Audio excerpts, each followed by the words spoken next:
बिहार शिक्षक भर्ती प्रक्रिया में अगर आवेदन करते समय किसी भी फील्ड में आपके द्वारा कोई भी गलती हो गई है तो उसको किस प्रकार से सुधार करना है। अगर आपने फ़ी पेमेंट कर दिया है तो उसका प्रोसेस अलग है, और अगर फ़ी पेमेंट नहीं किया है तो उसका प्रोसेस अलग है। दोनों के बारे में स्टेप बाय स्टेप डिटेल में बात करेंगे, अंत तक जुड़े रहिएगा। इससे पहले मैं आपको याद दिला दूं कि अगर अभी तक आपने आवेदन नहीं किया है तो किस प्रकार से स्टेप बाय स्टेप आवेदन करना है, इसके रिगार्डिंग डेडिकेटेड वीडियो का लिंक आपको इस वीडियो के डिस्क्रिप्शन में दिया गया है। तो इस वीडियो के समाप्त होने के बाद से अगर आप चाहें तो आवेदन की प्रक्रिया को समझने के लिए इस वीडियो का डिस्क्रिप्शन चेक कर सकते हैं। चलिए दोस्तों, करेक्शन के प्रोसेस को स्टेप बाय स्टेप देख लेते हैं। सबसे पहले आपको बीपीएससी की ऑफिशियल वेबसाइट bpsc.bis.nic.in पर विजिट करना है। उसके बाद से लेफ्ट हैंड साइड में आप जाएंगे तो यहां पर आपको एक लिंक दिया गया है अप्लाई ऑनलाइन का। इसी लिंक पर आपको क्लिक कर देना है। जैसे ही आप क्लिक करेंगे एक नया वेब पेज आपके सामने रीडायरेक्ट हो जाएगा। फिर से आपको इसमें एक लिंक दिया गया है, इस लिंक पर आपको क्लिक कर देना है। उसके बाद से ये आपको एक नए वेब पेज पर रीडायरेक्ट करने के लिए बोला जाएगा। आप नए वेब पेज पर जब आप जाएंगे तो आपके लिए दो ऑप्शन दिए गए हैं, पहला लॉगिन और दूसरा रजिस्ट्रेशन का। अगर आपने अपना आवेदन भर दिया है, रजिस्ट्रेशन कर लिया है, तो अब आपको लॉगिन वाले पर क्लिक करना है। लॉगिन के लिए सबसे पहले आप अपना यूजर नेम और पासवर्ड डालेंगे और उसके बाद से इस कैप्चा को यहाँ पर फिल करते हुए लॉगिन पर आप क्लिक करेंगे। ध्यान रखिएगा, ये यूजर नेम और पासवर्ड जब आपने अपना रजिस्ट्रेशन कंप्लीट किया था तो उसी स्क्रीन पर आपको शो हुआ होगा, और साथ ही साथ जो मोबाइल नंबर आपने दिया था उस मोबाइल नंबर पर भी आपको सेंड किया गया है। तो आप अपना मोबाइल नंबर चेक कर सकते हैं, और अगर आपको मैसेज नहीं आया है तो आपके स्क्रीन पर वो मैसेज पॉपअप मैसेज के तौर पर भी जनरेट हुआ होगा, तो उसे अगर आपने रखा होगा तो उसके माध्यम से आप यहाँ पर लॉगिन कर सकते हैं। और अगर आपके पास नहीं है तो भी आपको घबराने की आवश्यकता नहीं है। यहां पर forget user name and password करने का ऑप्शन आपको दिया गया है, ठीक है। तो यहां से आप क्लिक करके अपना यूजर नेम प्राप्त कर सकते हैं। चलिए, मैं यहां पर सबसे पहले यूजर नेम और पासवर्ड के माध्यम से लॉगिन हो जाता हूं।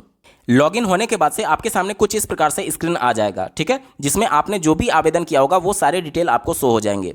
इसी स्क्रीन के लॉगिन करने के तुरंत बाद जो स्क्रीन आएगा उसके राइट टॉप कॉर्नर पर आपको जाना है। अगर आपने पेमेंट कर दिया, ध्यान से देखिएगा, पहले मैं बता रहा हूं कि जिनका पेमेंट हो गया है उनको क्या करना है। तो अगर आपने पेमेंट कर दिया है उसके बाद से आपको इस स्क्रीन के राइट टॉप कॉर्नर पर जाना है।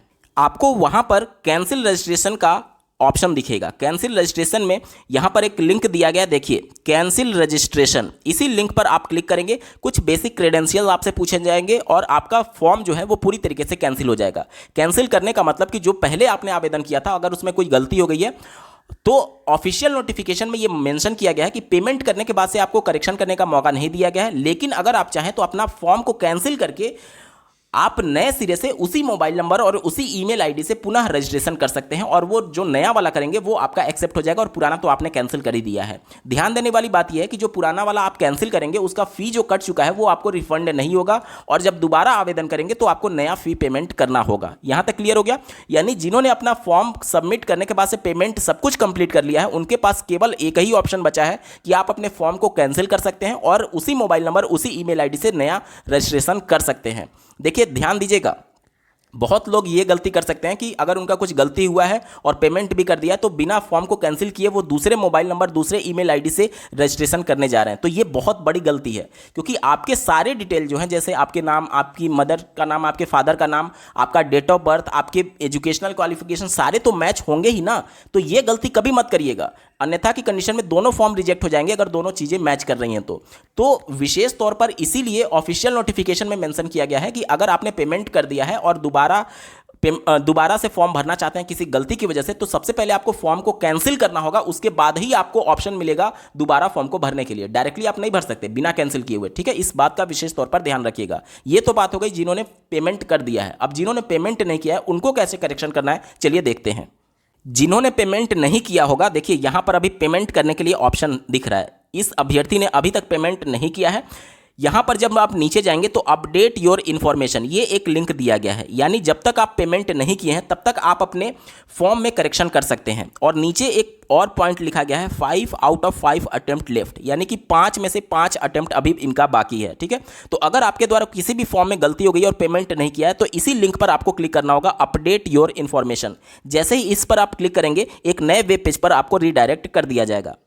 यहां पर विशेष तौर पर आप लोग ध्यान दीजिएगा कि जो आपका करेक्शन करने के लिए ओपन होगा, उसमें भी टाइमर चल रहा है। इस टाइम पीरियड के अंदर ही आपको सब कुछ कंप्लीट करना होगा, वरना के कंडीशन में फिर से आपका लॉग आउट हो जाएगा, साइन आउट हो जाएगा, बार बार एरर देगा। ठीक है, तो देखिए यहाँ पर अभ्यर्थी के द्वारा जो नाम भरा गया है, इसमें अगर आप चाहें तो यहाँ पर करेक्शन कर सकते हैं। जो फादर नेम भरा गया है, जो मदर नेम भरा गया है, सब में आप करेक्शन कर पाएंगे। ठीक है, जैसे कि देखिए मैं करेक्शन करके दिखा रहा हूँ कैंडिडेट के नेम में। यहाँ पर देखिए, यहाँ पर मैं बता दूं कि मैं सिर्फ आपको डेमो दिखा रहा हूँ, तो आप अपने अनुसार सब कुछ डिटेल सही से भरिएगा। ठीक है, यहाँ पर देख सकते हैं आप, मैं इनका नाम करेक्ट करके दिखा रहा हूँ। देखिए ये नाम हो गया। ठीक है, उसके बाद से इसी प्रकार से आप फादर नेम मदर नेम में भी करेक्शन कर सकते हैं।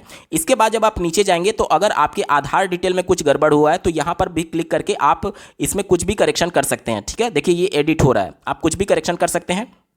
इसके अलावा अपडेट आइडेंटिटी PDF, इस पर भी अगर आप कुछ करेक्शन करना चाहते हैं तो इस पर क्लिक करके आप नया PDF को अपलोड कर सकते हैं। ठीक है, सब कुछ ऑप्शन हाईलाइट हो चुका है आपके लिए।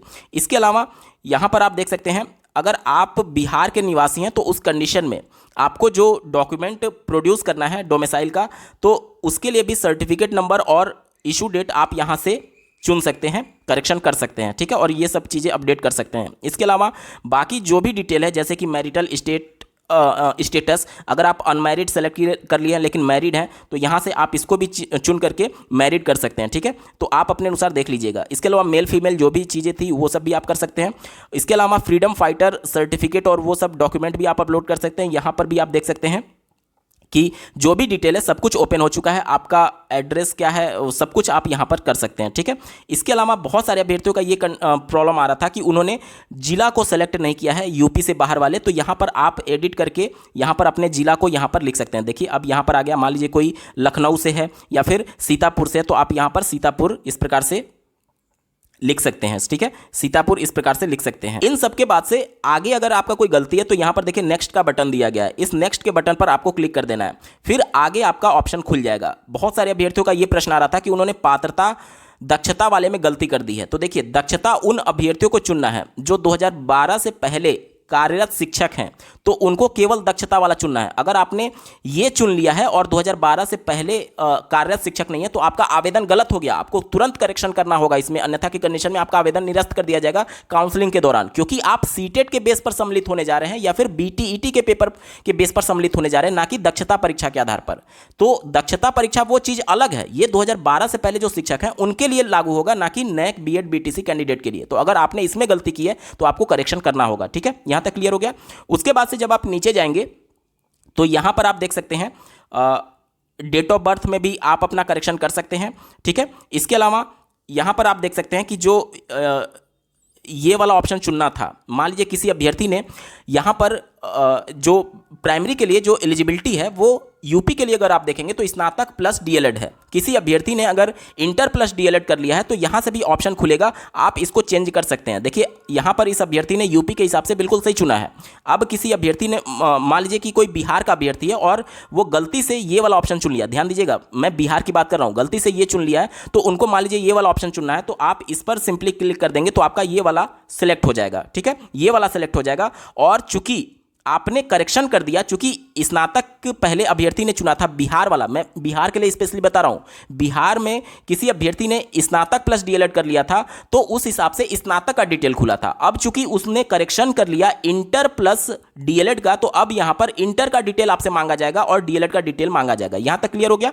और इसी प्रकार से किसी अभ्यर्थी ने यूपी का कोई कैंडिडेट जो पहले ये इंटर प्लस DLED सेलेक्ट कर लिया था तो उनका इंटर और DLED का डिटेल मांगा गया था। अब चूंकि आप करेक्शन करके स्नातक प्लस DLED कर रहे हैं यूपी के कैंडिडेट, तो उसके लिए यहां पर स्नातक का ऑप्शन खुलेगा और DLED का ऑप्शन खुलेगा, इसमें भी आप करेक्शन करना होगा। DLED तो आपने पहले से ही भर रखा होगा तो उसमें करेक्शन की कोई जरूरत नहीं है, लेकिन अगर आपने पहले इंटर प्लस DLED किया होगा और अब ग्रेजुएशन प्लस DLED कर रहे हैं तो यहां पर ग्रेजुएशन के डिटेल मांगे जाएंगे फिर से और उसमें आपको करेक्शन करना होगा। यहां तक क्लियर हो गया। चलिए इसी प्रकार से आप आगे जाएंगे तो देखिए यहां पर चूंकि अन्य राज्य के अभ्यर्थी जो है वो 9, 10 और 11, 12 के लिए आवेदन करने के लिए एलिजिबल नहीं है। क्यों नहीं है? क्योंकि STT पेपर 1 मांगा गया है, आपके पास होगा नहीं, तो इसलिए आप इसमें कुछ भी नहीं कर सकते, आप एलिजिबल ही नहीं है।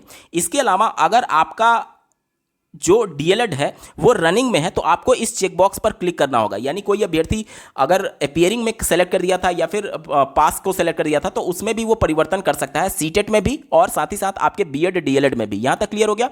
यहां तक आपने सभी डिटेल को मैच कर लिया। उसके बाद से आपको नीचे नेक्स्ट बटन दिख रहा होगा, इस नेक्स्ट के बटन पर आपको क्लिक कर देना है। चूंकि आप बिहार से हैं और बिहार के रहते हुए एसटीटी पेपर 1 और एसटीटी पेपर 2 और पेपर बीटीटी या फिर सीटेट अगर तीनों आपका क्वालिफाई है तो आप तीनों स्तर के शिक्षक बनने के लिए पात्र होते हैं और मिनिमम एलिजिबिलिटी अगर आप रखते हैं तो पात्र हैं।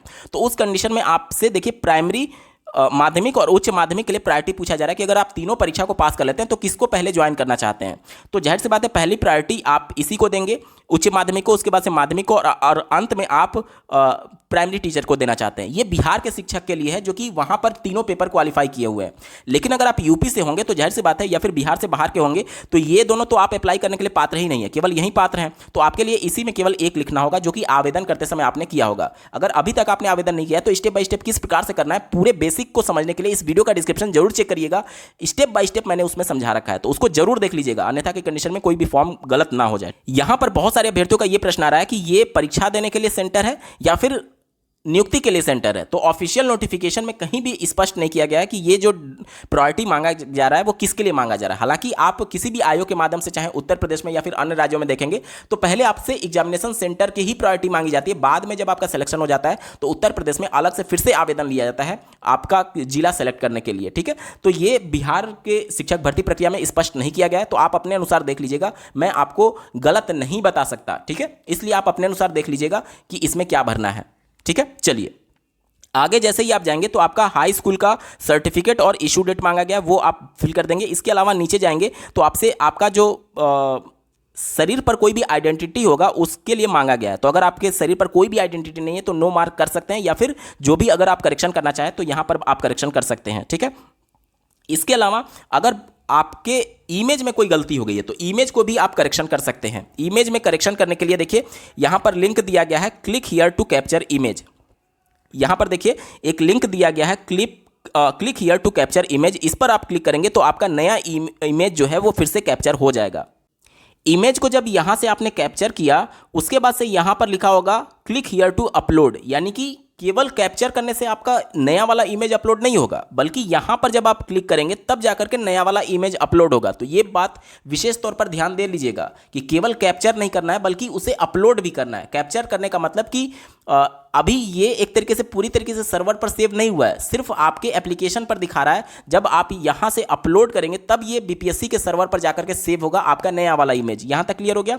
उसके बाद से अगर आपको सिग्नेचर में परिवर्तित करना है तो यहां पर देखिए इंग्लिश वाले सिग्नेचर को फिर से आप अपलोड कर सकते हैं और इसी प्रकार से हिंदी वाले सिग्नेचर को भी फिर से आप अपलोड कर पाएंगे। उसके बाद से देखिए सब कुछ डिटेल 2-3 बार अच्छे से मैच कर लीजिएगा कि कहीं आपका कोई गलती तो नहीं हो गया है, क्योंकि आपको हो सकता है कि अब भविष्य में इस प्रकार की करेक्शन करने का मौका ना मिले, क्योंकि एक तो वेबसाइट नहीं चल रही है, ऊपर से बहुत सारी दिक्कतें हैं। ठीक है, तो यहां पर आप 2-3 बार कंफर्म करने के बाद यहां पर चेकबॉक्स दिया गया है, यहां पर चेकबॉक्स पर आप टिक करेंगे और नीचे यहां पर देखिए सबमिट एप्लीकेशन दिया गया है। तो इस सबमिट एप्लीकेशन पर आपको क्लिक कर देना है। जैसे ही आप सबमिट पर क्लिक करेंगे आपका जो नया वाला अपडेटेड फॉर्म है वो सबमिट हो जाएगा, फाइनल सबमिट हो जाएगा। ठीक है, यहां तक क्लियर?